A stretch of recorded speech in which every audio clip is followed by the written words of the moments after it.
ஓம் ஈஸ்வர தியான மர்மவிதே வேதாந்த பாஸ்கராய நமஹ.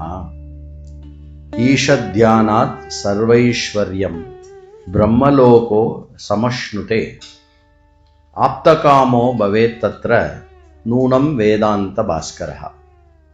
ஈஷத்யானாத் சாதகோ பிரம்மலோகே சர்வைஸ்வர்யம் சமஷ்ணுதே தத்ர நூனம் ஆப்தகாமஹ பவேத். அத்ய தினஸ்ய விஷயः ஈஸ்வர தியானேன விதேக முக்திः. அத்ய தினாங்கः ஏப்ரல் மாசே 24 தினः. ஸ்வேதாஸ்வதர உபனிஷத்.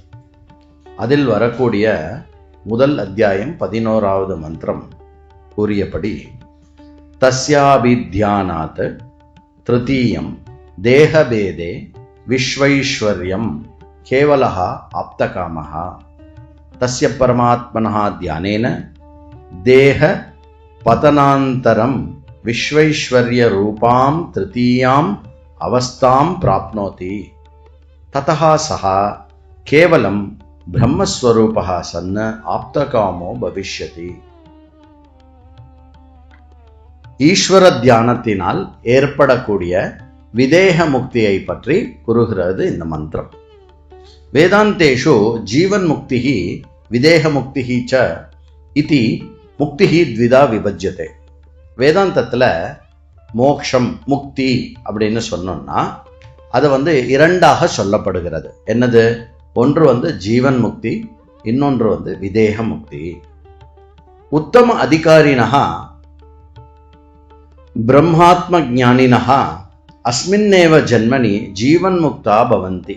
உத்தம அதிகாரியாக இருக்கக்கூடியவர்கள் ஆத்மா தான் அது பிரம்மம் என்று நன்கு அறிந்தவர்கள் இந்த ஜென்மத்திலேயே ஜீவன் முக்தர்களாக திகழ்வார்கள்.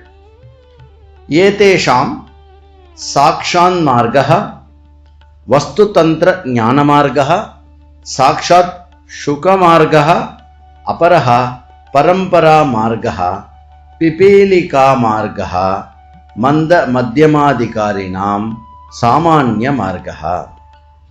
அதாவது இந்த மார்க்கம் இந்த ஜென்மத்திலேயே பிரம்ம ஞானம், அதாவது நான் என்ற சொல்லுக்கு பிரம்மம் எல்லையற்றவன் என்று புரிந்து கொண்டு ஜீவன் முக்தி அடைவது, அதுதான் அதற்கு சாக்ஷாத் மார்க்கம் என்று ஒரு பெயர் இருக்கிறது, வஸ்து தந்திர மார்க்கம் என்று ஒரு பெயர் இருக்கிறது, சுக மார்க்கம் சாக்ஷாத் சுக மார்க்கம் என்று சொல்லப்படுகிறது.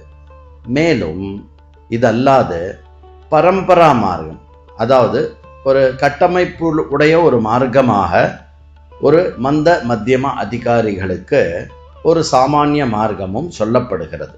அது என்ன? பரபிரம்மோபச உபாசகாச்சேத் தாத்ருஷாக ஏதஸ்ய ஷரீரஸ்ய பதனாந்தரம் இரண்ய கர்ப்பஸ்ய லோகம் கச்சந்தி.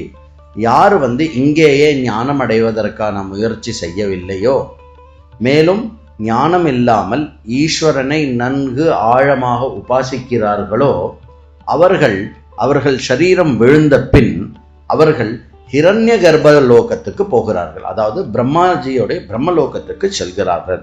தத்ர லோகே ஹிரண்ய கர்ப்ப பிரம்மணா சக சர்வான திவ்யான போகானு அனுபவிஷ்யந்தி. அங்க ஹிரண்ய கர்ப்ப லோகத்தில் இருக்கக்கூடிய அனைத்து போகங்களையும் அனுபவிக்க முடியும். அனந்தரம் பிரம்மணி லீயதே. அதற்கப்புறம் அந்த பிரம்மத்தில் லீனமாகிறது. தத்ர பிரம்ம ஞானம் பிராப்யத்தே ஆப்தகாமா பவிஷ்யந்தி. அங்கு அவர்கள் பிரம்ம ஞானத்தை அடைந்து அடைய வேண்டியதை அடைந்து நிறைவாகிறார்கள். அவித்யா காமகர்மபிஹி பந்தனைஹி முச்யந்தே. அவித்யினால் ஏற்படக்கூடிய காம கர்ம என்ற பந்தங்களிலிருந்து அவர்கள் விடுபடுகிறார்கள். தேஷாம் புனர்ஜன்மனஹா சம்பவோ நாஸ்தி. அவர்களுக்கு மீண்டும் புனர்ஜன்மம் என்பது இருக்காது. இயமேவச்ச விதேக முக்திஹி இதி கத்தியதே. இதையே விதேக முக்தி என்று சொல்லப்படுகிறது. ஆனால் நாமோ இங்கு இந்த ஜென்மத்திலேயே ஞானத்தை அடைந்து மேலான மார்க்கத்தை கொண்டு முக்தியை உடம்பு இருக்கும் பொழுதே அனுபவிக்கக்கூடிய ஜீவன் முக்தியை நாம் எல்லோரும் அடைவோமாக. ஓம் ஈஸ்வர தியான மர்மவிதே வேதாந்த பாஸ்கராய நமஹ.